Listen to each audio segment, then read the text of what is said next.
some money to fund conferences for teaching the statistics.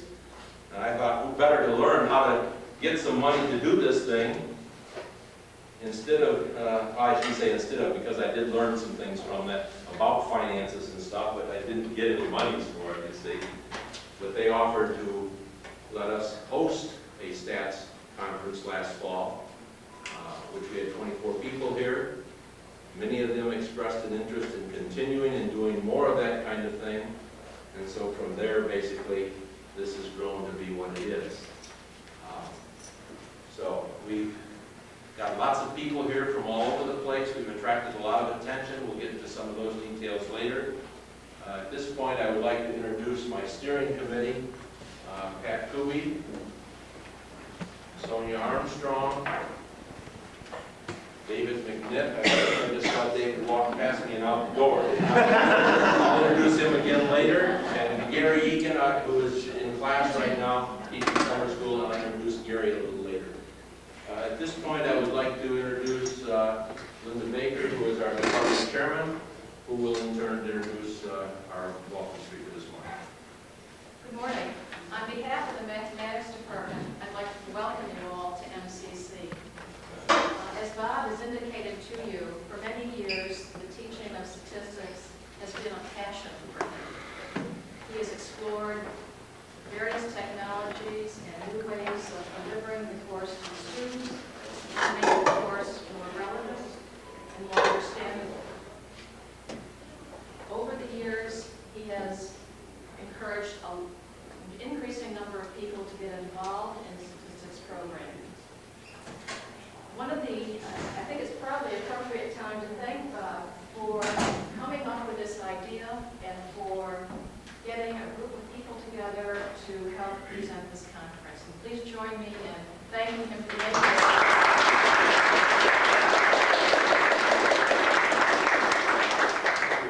Each person would like to share what he has learned with others, and that's what we hope you will learn from this and we will learn from you. One of the nicest things about working in the mathematics department at MCC is the fact that each of us has our own interests, and we can pursue those interests, yet when we come up with an idea for a project such as this one, there's always a group of people within the department who are very willing and able to help us put together a project such as this one. If you look at the back of your program, you will see a list of names of people from our department, both full-time members and adjunct faculty, under the section labeled committees, who have worked very hard to make this day and tomorrow possible. And I urge you to please give them the thanks that they deserve right now. Thank you.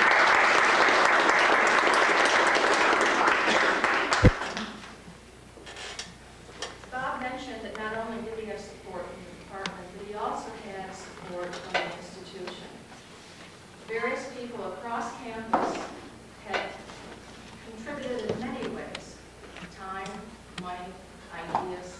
Their names are also listed on the back cover of the program. But perhaps for you today, the clearest indication of the level of support of the institution for this conference is the presence of our president, Dr. Peter Spina. It is my pleasure to introduce to you Dr. Spina.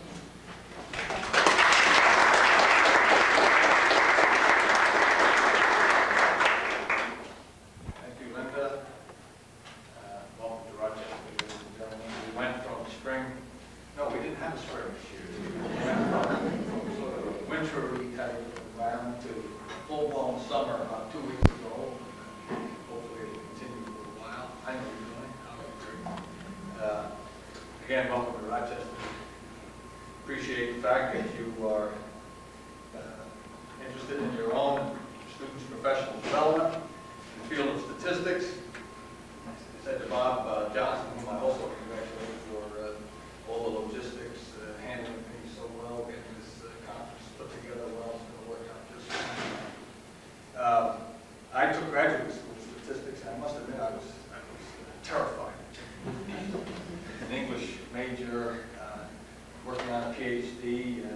had to have a statistics requirement back in those days. I hope we still do, because it turned out to be one of the most worthwhile graduate courses that I ever took. And I may say, I still use the language of statistics. I understand some of it. And it has been, it's been very helpful to me as over the years at levels of people with whom I've worked, deans and chairs and vice presidents, have tried to convince me of one thing or another using statistics. And once in a while, I'm able to understand what they mean, if you know what I mean. But the reason the course was, and actually I took 2 courses in statistics, was so meaningful to me was I had an excellent teacher. I had a wonderful teacher. And one of the maybe 4 or 5 best teachers that I ever had in X number of years of education. And that's where it's at, we all know. Good teaching is everything. So today I know you're here to discuss good teaching and good learning.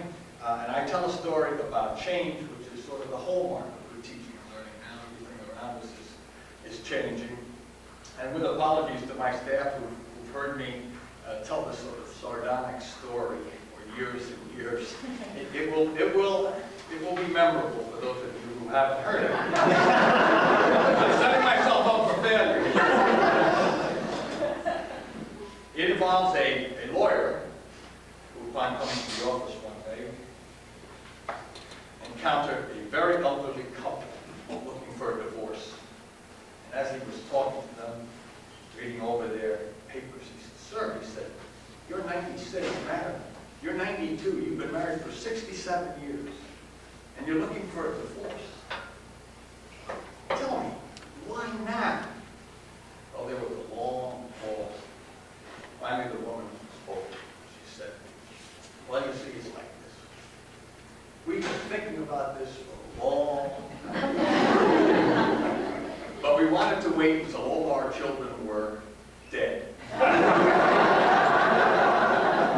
So if we're going to change, let's not wait. Let's get with it. And I hope the next 2 days will be a hallmark of the things to come for all of us and for our students whom we all serve." Welcome to Rochester. Welcome to Monroe Community College. Thanks again to Bob, Melinda, and all the other, I guess this is the Dave, and 3 other speakers show. Welcome, and I hope you enjoy yourself. Thank you.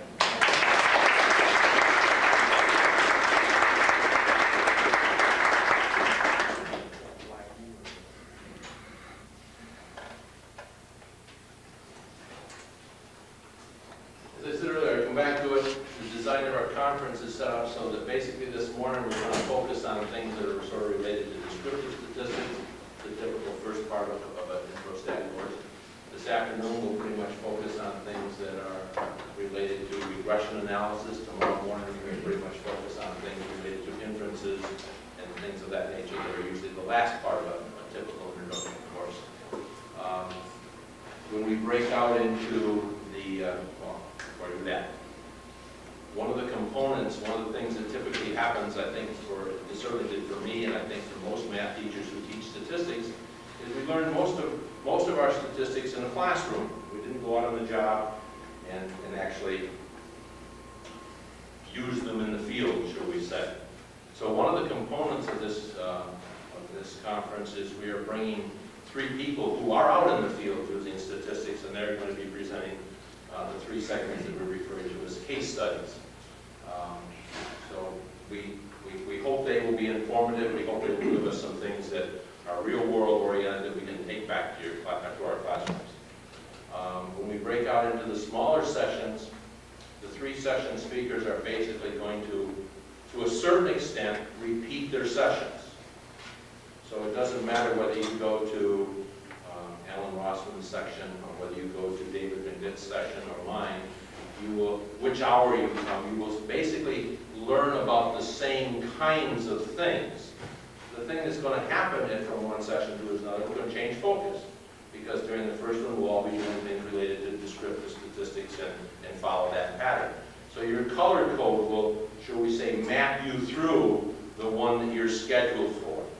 Due to classroom sizes and so on, we ask you to stay in your color group. We have tried to distribute you so that we can balance it and keep the program going that way. So that's what that's all about. We will introduce the leaders to that and so on a little later too. At this point, I would like to introduce to you Alan Rossman. Alan is from Dickinson College down in Carlisle, Pennsylvania. If you've never been to Carlisle, I strongly recommend it. It's a beautiful little town. Alan, let's stand for a second. David came back in. David is back in the corner. David here at MCC with me. By the way, he is the one who got sick 30 years ago. That's the way I met David. David was hired to teach all the statistics back then. We had 2-day sections and 1 evening section in all of MCC. Today we offer, what, about 25 every semester? Is that something like that? How things have changed. And I'm the third session. Got to do my notes again.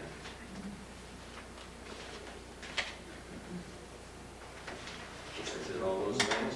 The other one I wanted to mention was the computer labs.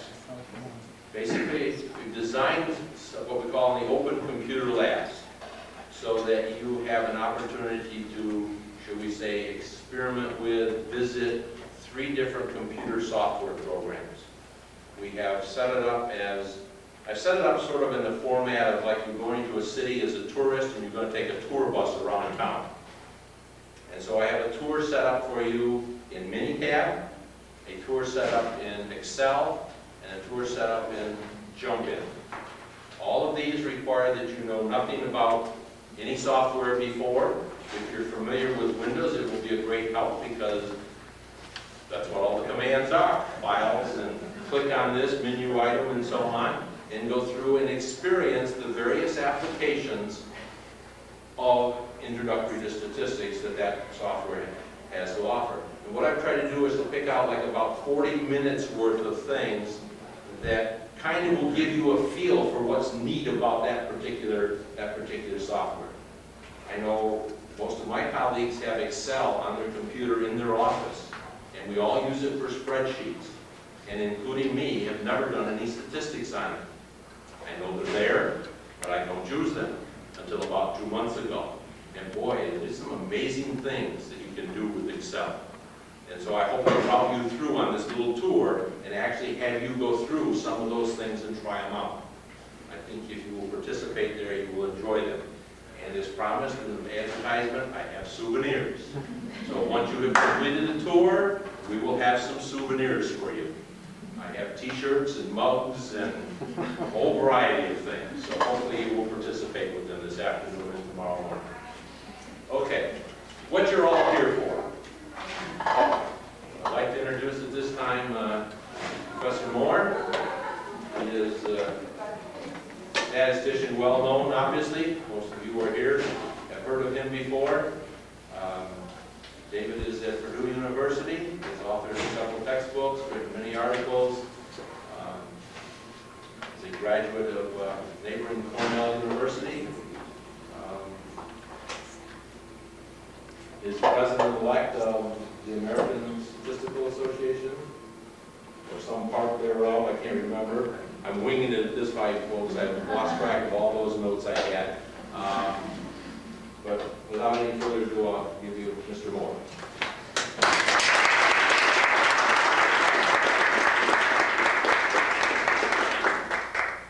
I'm very happy to be here. I thank Bob for the kind words. I want you to notice that he disabled the projector. I don't think you noticed that. This is the top part. That was your first test.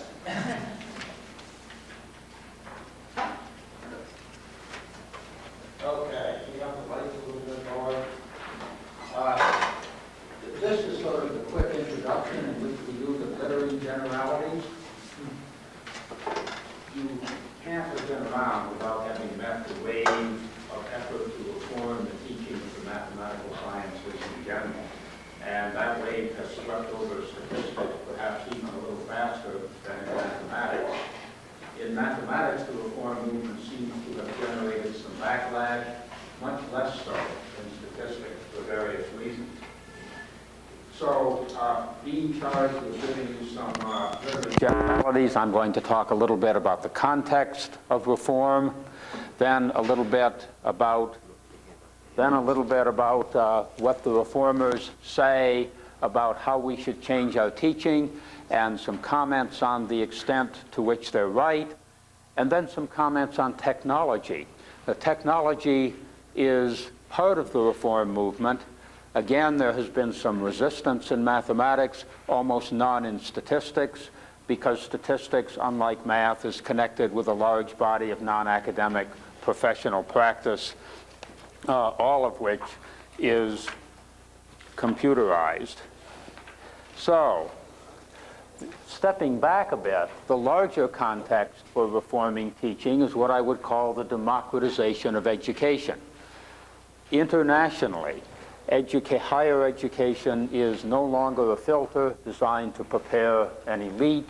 It serves a much broader clientele than has been the case in the past.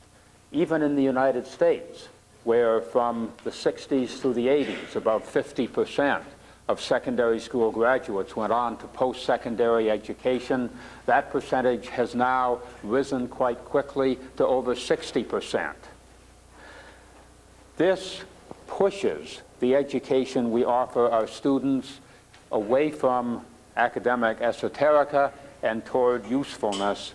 And it means most distinctly that our students are not us, only younger. To teach well, we have to escape from our graduate school mindset.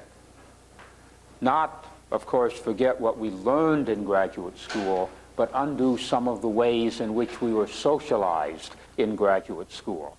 And this is perhaps particularly important for people who in graduate school were socialized into the mathematics worldview and now find themselves teaching statistics. One consequence of the democratization of education is a larger place for statistics. If we're doing things that are linked for use, then naturally statistics will play a bigger role in the mathematical sciences as it does outside academia. Now, the democratization of education is, of course, being driven by the demands of the workforce. And some of us old fogey professors grumble about education becoming vocational, but I don't think that's the right way to take it. I think the right way to take it is to recognize that work is actually becoming intellectualized. Good jobs these days require the ability to think. In particular, people in most professions now need analytical, quantitative computing skills.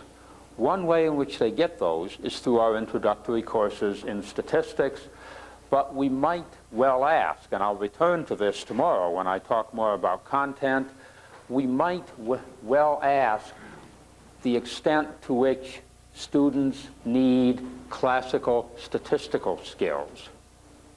Many people need quantitative thinking. Very few will have to interpret analyses of variance. Even fewer will have to actually do them.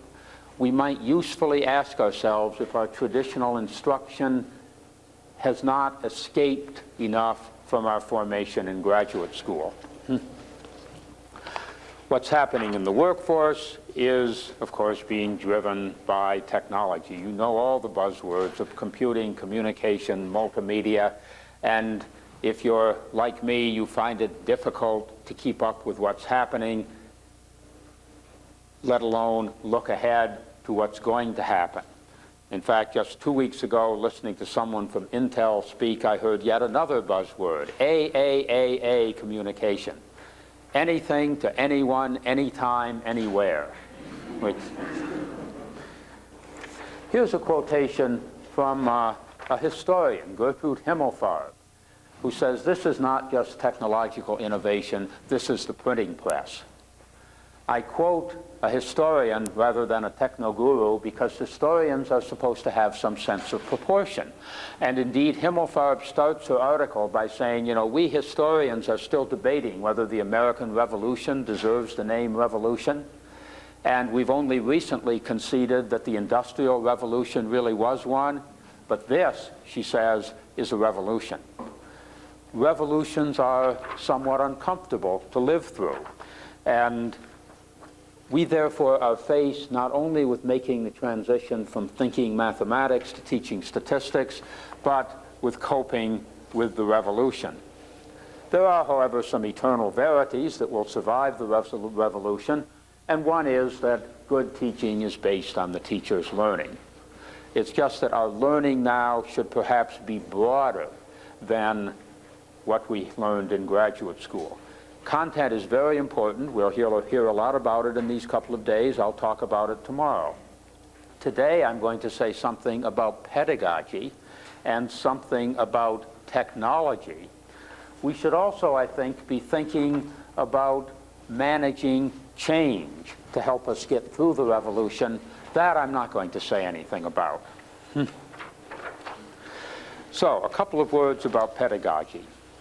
We can express the heart of the Reform doctrine for teaching the mathematical sciences, I think, in just a few phrases. Our goals for our students are higher order thinking, flexible skills applicable in unfamiliar setting, not just being able to do problems just like the one in the book. You might sum this up as what can't be automated. The more that can be automated, and remember that finding a least squares line is now a button on an $18 calculator or a menu item in a spreadsheet, what can't be automated becomes more important as the more routine things are automated.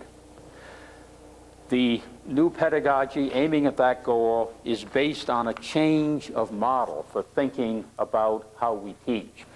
The old model, say the Reformers, was primarily information transfer. Students absorb information. I'm a good teacher if I package that information well and present it at the right rate. The new model says, no, students learn through their own activities. And we teachers encourage, structure, and guide the student activities that result in learning. This is generally called the constructivist approach, but I hesitate to use that word because constructivism hides not only common sense, but a vast variety of nonsense that we are not going to talk about in these few days. Here are the kinds of things that the Reformers say help students learn. And in the references, in the handouts there, you'll see survey papers aimed at applying research in math education to the teaching of statistics, one by Joan Garfield, one by Mike Shaughnessy. Those are good references to get further into what educational studies have to tell us. And one of the points I'd like to make under the heading that good teaching is based on the teacher's learning is that we should be more willing than we have been in the past to learn from people whose expertise is in teaching and learning, that our content expertise is not necessarily sufficient for us. So, actual hands-on activities, working together in small groups, very frequent rapid feedback in all the ways that we can devise to do that. Ask the students to constantly communicate their results and explain their reasoning to their peers. And on homework assignments, in statistics, a graph or a number is not the solution. Even the hallowed phrase, reject H naught, is not the solution. We should ask students to always give a substantive solution in the context of the problem that was set. And that, of course, implies that our problems should have contexts.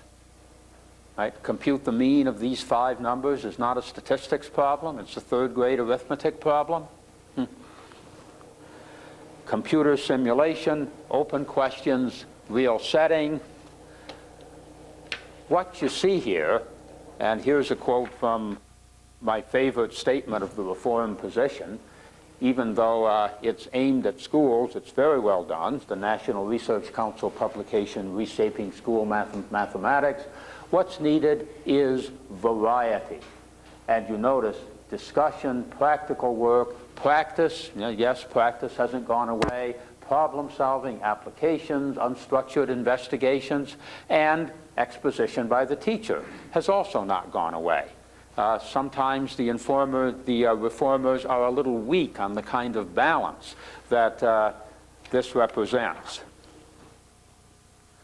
Now, you've heard this, right? As I say, you can't have missed this if you're paying attention to what's going on in math education. So I've heard it, and I've tried to change. One of the things we encourage you to do while you're here these couple of days is talk to each other, because I think we'll find that a lot of us have tried to change and have come up with interesting things to do. These are some of the things that I've tried. I always did ask questions of the class. Now I ask many more. If the students should know the next step, I ask them the next step rather than just putting it on the board. And if they don't know it, of course, that tells them something, and perhaps they'll pay attention when I put it on the board. Bring something to class every day. In teaching introductory statistics, what I have them bring to class is very often a computer analysis, which they did last night and were not completely equipped to understand, but I'm now going to use that problem as the lead example in today's lecture. And they have output in their hand, which they can annotate and work with. Discuss examples in small groups. I present a new idea. I do example 1. Instead of doing example 2, okay, form your groups and work on example 2 in your groups for 5 minutes, then come back together and let's discuss it. Trial exams in class. This is one I actually invented on my own, as opposed to plagiarizing, as I usually do.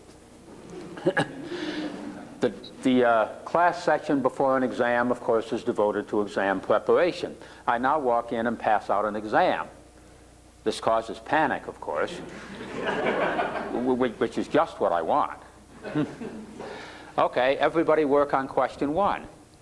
So everybody works on question 1. After 5 minutes, the student knows, yeah, I can do this. Or I got started, but I got stuck. Or no, I'm completely lost.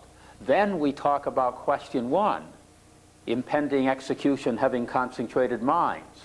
And we go through a sample exam that way. This is a very effective way to review.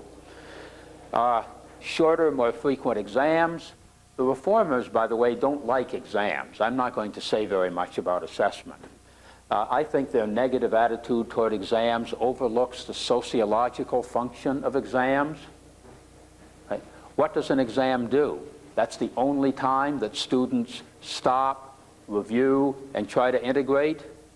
Well, I decided I would like them to stop, review, and try to integrate a little more often. So now I give more frequent exams covering smaller bodies of material to serve that sociological function.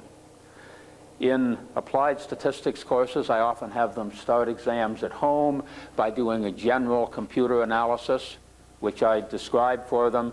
They bring that to class not knowing what specific questions I'm going to ask, but I gave them some background about the client's problem and some general instructions on what to do with the computer, and this, of course, helps them prepare. And then the minute paper idea, spend a couple of minutes at the end of every other class asking the students, or in a large class, a dozen out of the class, to simply answer the question, what was the least clear point of today's class? And then react at the beginning of the next class to what they said. Well, this is the kind of thing that's going on. Whenever I meet with a group, I hear more wonderful ideas that people have come up with for implementing the general principles of more activity in the class. On those principles, I think the reformers are right, despite the backlash in the mathematics community. A way of putting it, which often sounds better to teachers, instead of talking about constructivism, is to just say learning is a student responsibility, because that's the key point here. We stimulate our students' activity is the key. Yes, reformers do undervalue lectures. We have to say that because we're so used to lecturing, and we come out of graduate school accustomed to lecturing. Reformers miss the point that as we move up in level, we want our students to learn how to learn. We want them to learn how to take a lecture home and create their own interaction, rather than having to have all of the interaction structured for them by us. It's not that student activity has ceased to be the key to learning. It's that the students have learned to create their own activities. So lectures are completely appropriate in graduate school. But we overvalue lectures. Over-reliance on lectures is not appropriate for immature students in basic statistics. Are there any other kind of students taking basic statistics? We overvalue lectures because they work for us. But, of course, we're the exception. We're the survivors. We're the fittest by quite esoteric standards of fitness. We ought to ask what works for our students, and there's a good case, I think, based on education research, that less talking, more doing is a good principle to try to apply in changing our teaching. Well, that brings us to technology. Usually when we talk about technology, we take the point of view that in statistics, technology allows students to emulate the way statistics is always done in the real world, and it allows access to realistic problems. And that's true. But I'd like to take a little different tack. I'd like to talk about how technology helps us improve our teaching, almost independent of the fact that statistics in practice always involves technology. So, what student work should we automate? And I've got a principle here. If it's just a rule, then automate it. And here's an example. The top formulas there for the correlation and the slope of the least squares line are just rules. They're completely opaque. They're intended for hand calculation. They're not even efficient computational algorithms. There's no reason why those formulas should any longer appear in an introductory statistics course. The expressions on the bottom, on the other hand, are not just rules. They are expressions for the same quantity which enable us to tell the algebraically literate important things about correlation and the slope of the least squares line. We need to think carefully about this issue because we tend to overvalue rules. We overvalue rules in part because many rules yield insight to us, even though they are opaque to our students. And the question is always, is this rule, this recipe, this formula, conveying something conceptual to the students? I know old school statisticians who think in terms of sums of squares. And I confess that having started out as a mathematician, I don't think in terms of sums of squares at all.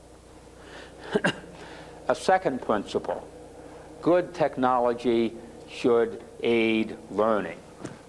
That means that when we plan the use of technology in our teaching, we should not think of it just as a tool to do the calculations and graphics quickly and efficiently.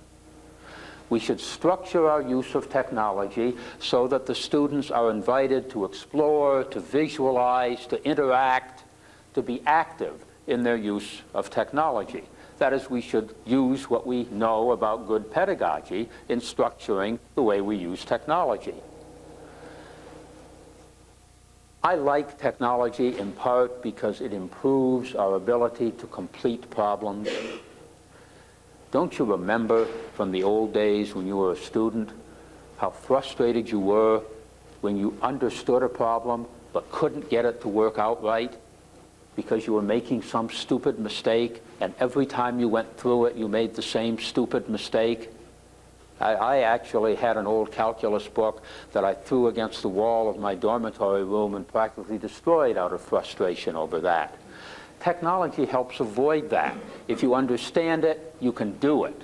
And I think that's good, because it allows focus on the things that can't be automated.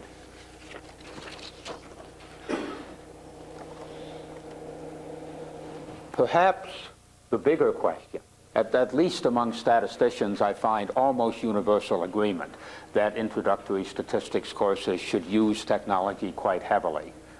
Ideally, good computer software, but the current generation of graphing calculators quite effectively automates the whole first course in statistics, including now, for the first time in this generation of calculators, all the inference in the first course also. The larger question, especially for the future, as the revolution rolls on, is what teacher work should we automate? What's coming here is multimedia. Text, sound, still images, full motion video, cartoon style animation, constant availability of graphics, all in one system that the student interacts with the keyboard and the mouse.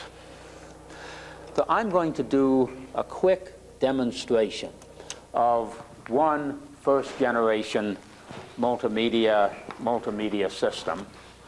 Remember, this is the first generation. You know Moore's law. Not this Moore, the rich Moore, Gordon Moore of Intel. Moore's law says that the density of transistors on a chip, and therefore everything that the chip can do, will double every 18 months.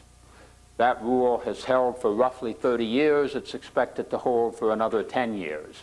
So what I show you here is something that will double every 18 months in the future. This is a fairly typical multimedia system for basic statistics. We've got a table of contents, and we can go anywhere we want by going to that table of contents. We have a glossary of technical terms, and if I click on the glossary, we've got lots of hot links to other things, so that if you click on box plot, you'll get led to median and quartiles and so on and so on.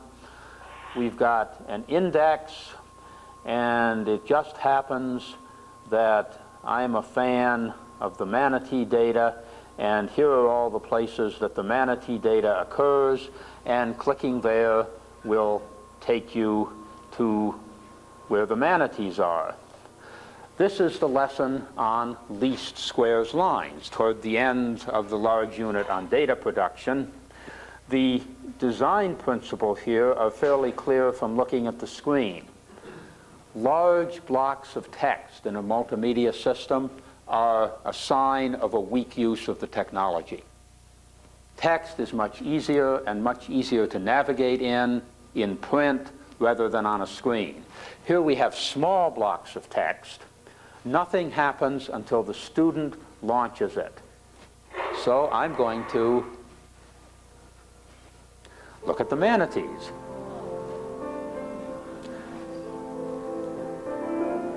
The Gulf Coast of Florida. Now you'll excuse me if I turn the sound down so that I can keep talking, but you'll notice that this box and all the exposition boxes have VCR type controls. The student can stop at any time to take notes, can go back to the beginning, completely self-paced. If we skip toward the end here, we see that what we have used this video for is motivation. One of the assets of multimedia is that you can use the strengths and ignore the weaknesses of each medium. Television is excellent for motivation. It is very poor for exposition. You've heard the old line that television is called a medium because it is neither rare nor well done.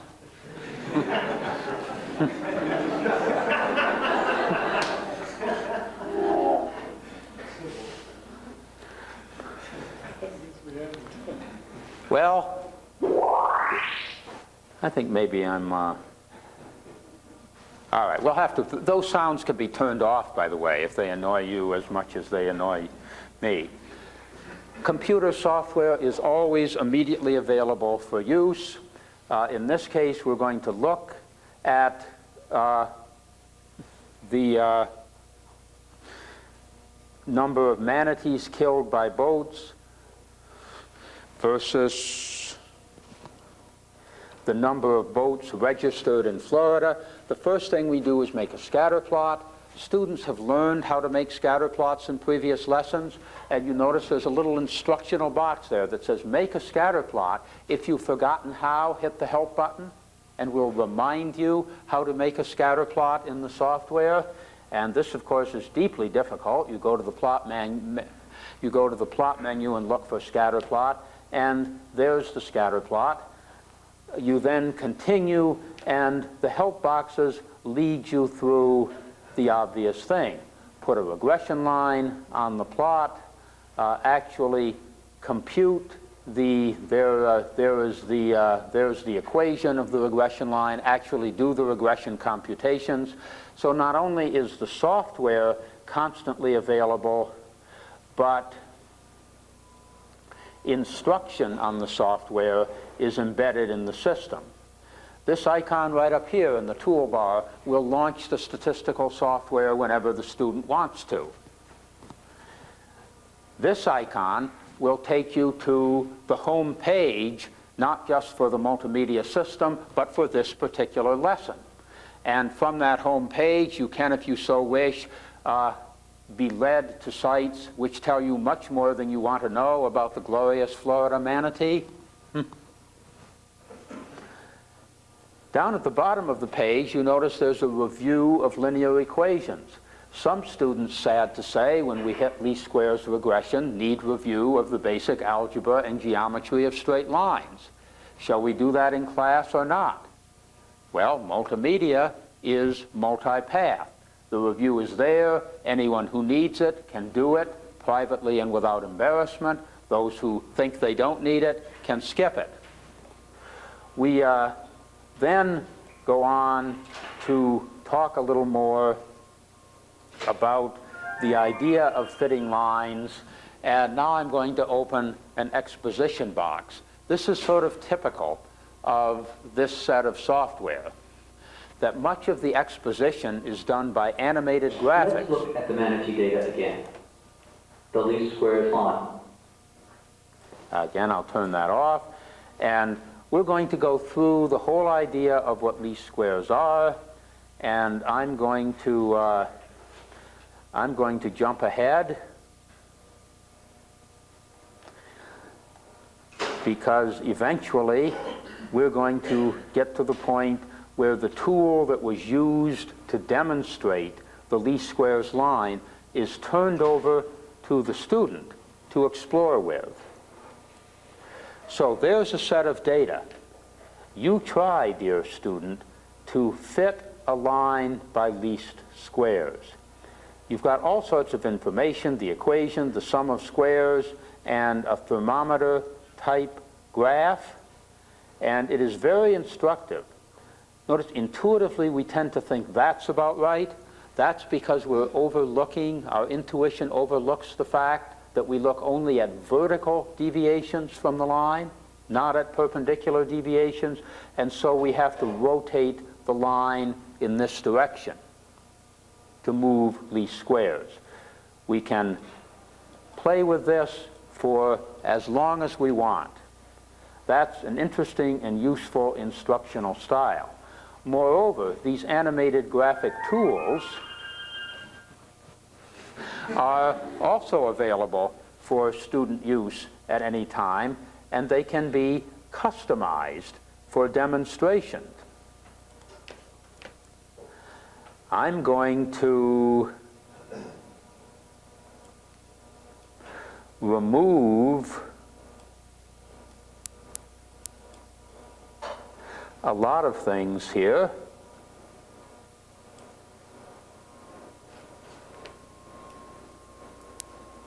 Including the sum of squares, wonderful,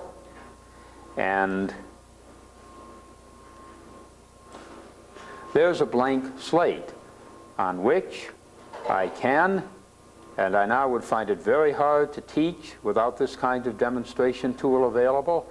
I can make a scatter plot. There's the least squares line. You remember how hard we work to convince our students that the least squares line is not resistant, that it's very sensitive to an outlying point? Well, there's an outlying point, and look what happens to the least squares line as I drag that outlying point with the mouse. We can also have it display, for example, the correlation coefficient, and demonstrate that you can make the correlation coefficient as close to +1 as you want, or as close to -1 as you want, by just dragging one point around. This is, I think, a very helpful tool, but it's a little frightening. This is going to get better and better. Notice the pedagogical principles in here. Lots of student activity, constant interactivity. There are little check quizzes every few minutes that the student has to take. Is this going to eliminate our jobs? Well, we ought to worry about that.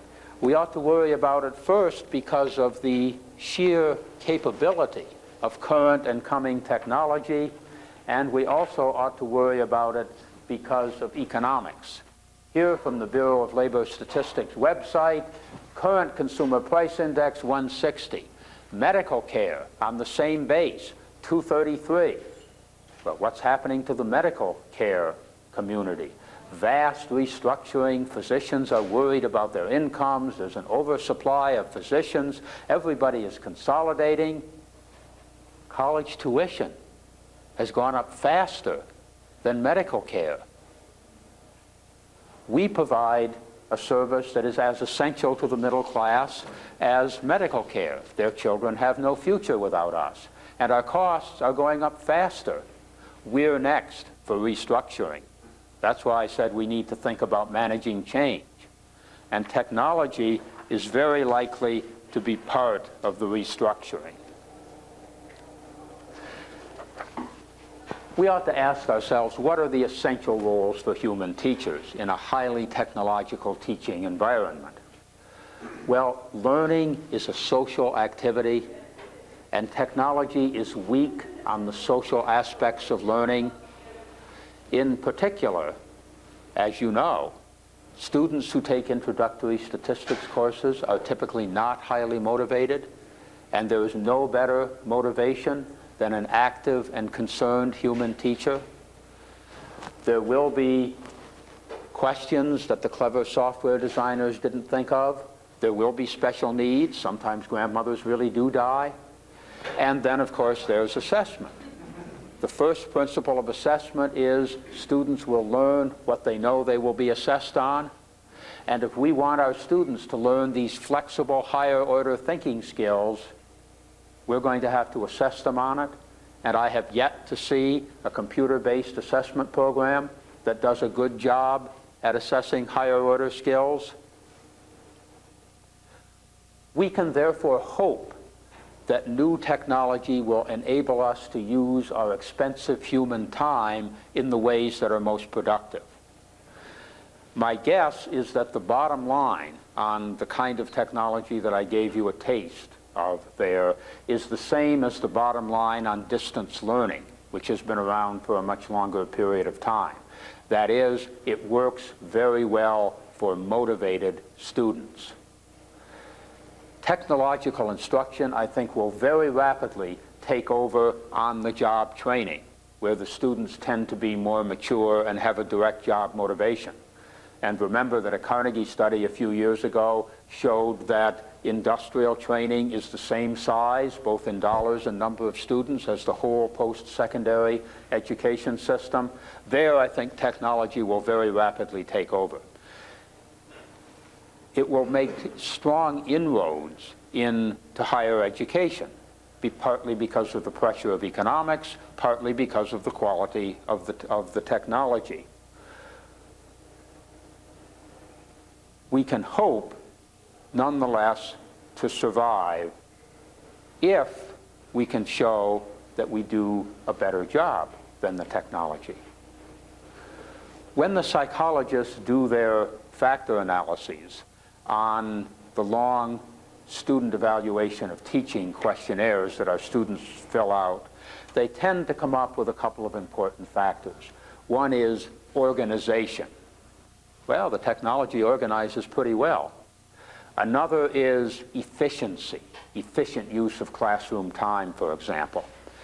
That's interesting because when you switch to the new style of more interactive teaching, students often perceive that as a less efficient use of classroom time, even though it's demonstrably a better learning method. The technology beats us all hollow on efficiency. You know, self-paced, optional reviews, all sorts of things. Use it at midnight if you want to. But the third big factor is responsiveness to students. Part of it is negative. Don't demean students. That knocks down student evaluations faster than anything else. But there are lots of positive aspects: being available to students, asking questions, being humane, just being a human being.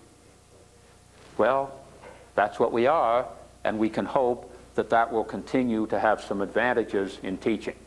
Thank you. Thank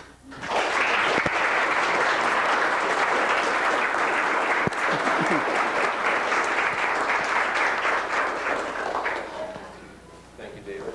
Now, what we'd like to do with most of these at this point is open this up to some questions from the floor. This will be our general format throughout. You probably noticed that by now in your program, everything starts on the hour. Sometimes we have an extra 15 minutes and start for a series of 15 after. But most everything runs basically from an hour to the next one. And most of the things we tentatively planned will be like 50 minutes with a 10-minute break. And most of the presentations, the speeches and so on will be planned for somewhere around 40 or 45 minutes, so we can open up to the floor to take a few minutes of questions. So at this point, I would open the floor to questions of Dr. Long.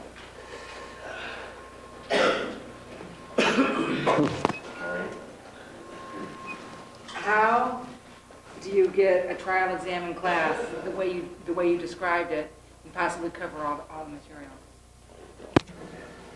You know, I see at least one student having a question and not understanding everything.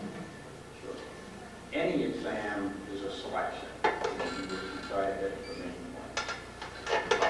I typically give my students printed outline review if the text doesn't happen to have one. I give them that actually class earlier. We're going to prepare for the exam next time. These are the things you should be responsible for. Individual questions, in many cases, I find, will come out of the trial exam questions.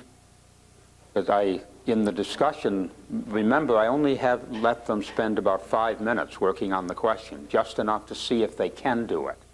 And then they ask questions, and the questions start with a specific question, but usually flow more frequently, or usually spread more broadly.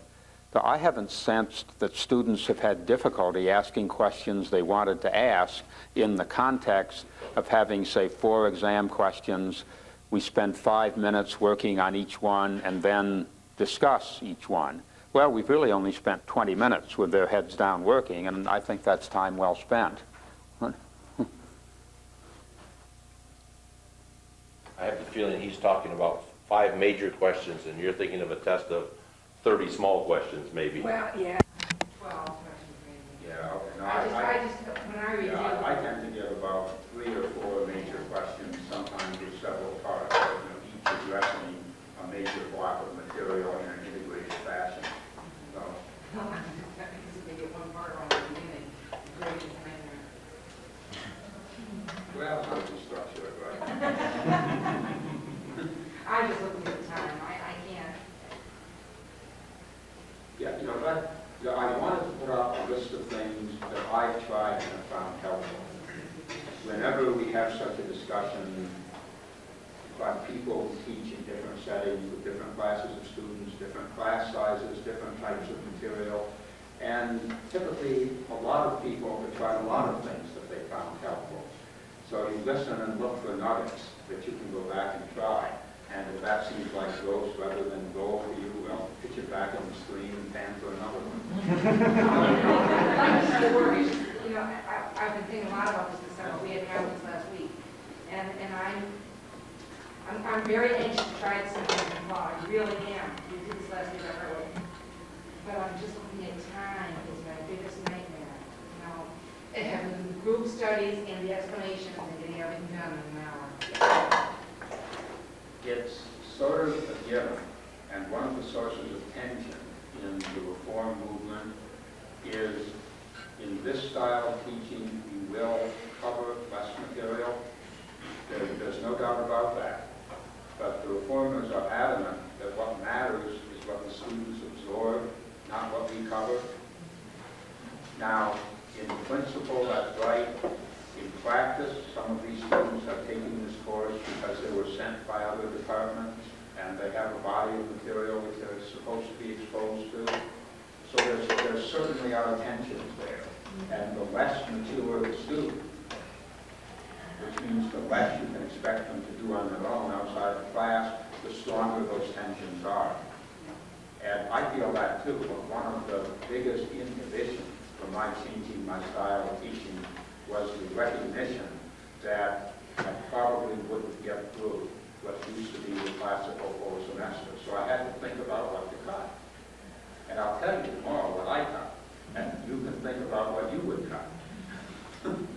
David?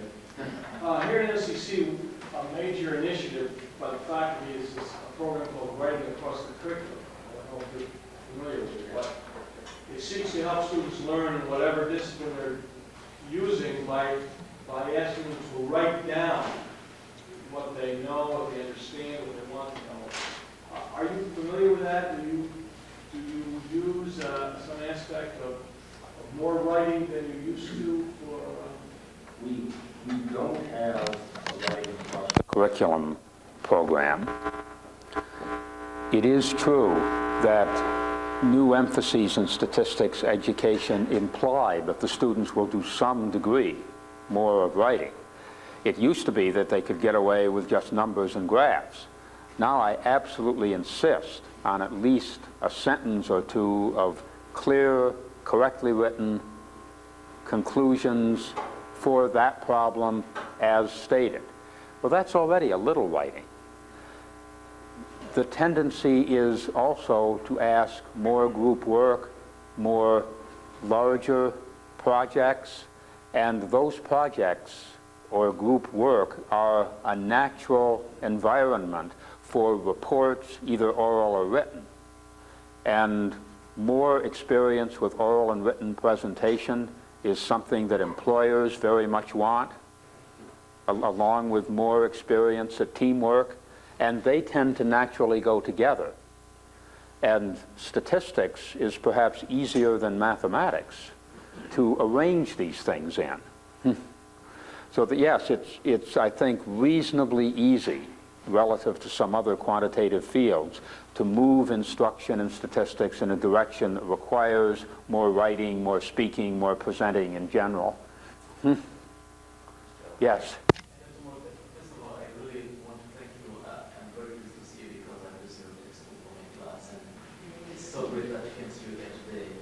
My question is, your class size, and I'd like to know what your advice would be for someone who has a very huge class size. I have a class of 170. You are trying to set up rules, and it's something I really have tried to do, and I'm very happy to see that it's something to do, to allocate something like 15 minutes for students to do specific programs, and I'll just split into huge groups because it is a real huge class. Now, this is something which needs to be improved. One of the problems I had was some students just saying good time and talking to each other. And the other students who are really busy doing their job. And I felt it was important to do it, but at the same time I felt that some students here were not really taking advantage of this. How should I efficiently organize in-class programs for my students when class size is really big? That's a large question. Here are some suggestions. I have not done it for classes above 60. I occasionally teach a lecture of 400. And one of my colleagues who's braver than I and also hears better, one of my problems in a very big class is that I'm quite hard of hearing, has actually tried it there. So the groups, first of all, should be permanent. So you have to spend some time at the beginning of the semester, allowing the students to form groups, but they should be permanent.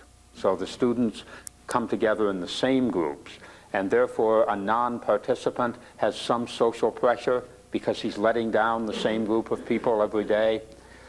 There should be some aspect of the assessment that's done by groups, and how that can be structured depends on the nature of the course, the size of the class. It's too awkward to do it all the time. But there should definitely be some portion of the assessment that depends on work done in the group. That also is a form of pressure. And finally, you should accept that the students who are laggards are part of the real world. When you get out into industry, you'll be in groups that have some people who aren't carrying their weight too. And how dealing with this, although sometimes unpleasant for the students, is part of getting ready for reality. Other disciplines, for example, in engineering, the capstone of the undergraduate engineering curriculum nationally is a large-scale senior project done by a group of about 5 people. When the year my son graduated from Purdue in civil engineering, it was design a 3rd airport for Chicago. And here, this thick, are the FAA airport regulations. You do site selection, all the environmental stuff, do the structures. Well, each person on that 5-person team plays a role. And if any one of those roles doesn't get done, the whole group suffers. But the good students don't like that because they'd rather be evaluated by themselves. But that's not what's going to happen when they get to industry. So part of it, although it's hard for the students, in my point of view, is just live with it because this is what life is like. Yeah. Wonderful questions, folks. I think call it for right now. We'll come back with some more questions later at different times. I would encourage you to make these 2 days a very casual. If you don't know someone, stop and introduce yourself, ask questions, carry on these conversations. Don't hesitate. That's what we're here for. Before we break for just a second, Pat has a couple announcements for us just to keep us going in the right direction. Then we'll take a short recess. My name's Pat Kulianovo, and I'm going to be the announcement person. So if anything arises during the conference that might be of interest to everyone or helpful, let me know, and then I'll announce it in the morning. I have a couple of announcements already. First, restrooms. You're in Building 11. There's 3 floors. The restrooms are all in the same location on each of the floors. They're down at the south end. Okay? That way is south. The lake is north. That's how we always do it. Okay, so that's the south end. So they're always at that end on each of the floors in town. All the meals are in the terrace. We'll always go to the terrace on the 1st floor and walk around. All right, as you're going to the terrace, there's restrooms on the right side, and there's a sign hanging from the ceiling designating that. Questions. If you have questions as you're going along here, all the MCC faculty have been shown and told about the format, working with the different color groups and that. So if you have any questions with that, you can ask anyone from MCC and they'll help you with that. All right. Tourist information. You might have noticed over in 11306, there's a table with tourist and visitor information that you're welcome to. And during our evening program, there'll be a table set up and a little bit down there. So if you don't get a chance during the day part this evening, that information will be also there. The coffee that is over in 11306, that's going to be there until noon. So anytime you get a break, you're welcome to it. It's there till noon because we have a late lunch. Our lunch is until 1:15.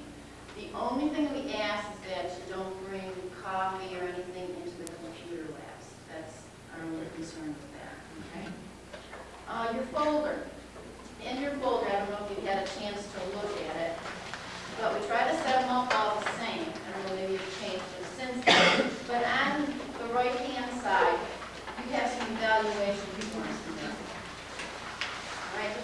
ivory colored one, you're gonna be going to so many sessions and so many speakers and that. Usually you do evaluations at the end. But we thought it might be helpful with all the different names in that, if you want to do your comments in that, as you're working through this, it might be a bit more beneficial in there. And then we have some other ones in there that you can take a look at behind that. Now, those evaluations, if you're going to be here for the whole 2 days, there's no problem at the end, we're going to put them in this purple box, and we'll go to the end and it says put in the purple box. I was trying to make something very bright, in case you're leaving early or something's happening, you can only stay with us for 1 day. This will be somewhere, you're bound to see it, okay? And that, so we welcome that you use that for us. There's a participants list on the other side. As you came in this morning, I asked you to check that. We're going to try to update those tonight, so that it'll be new list will be given to you tomorrow.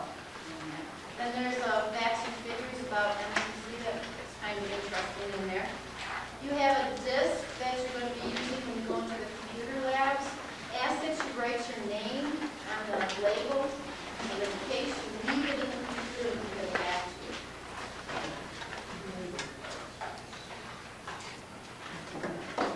And one thing did come up.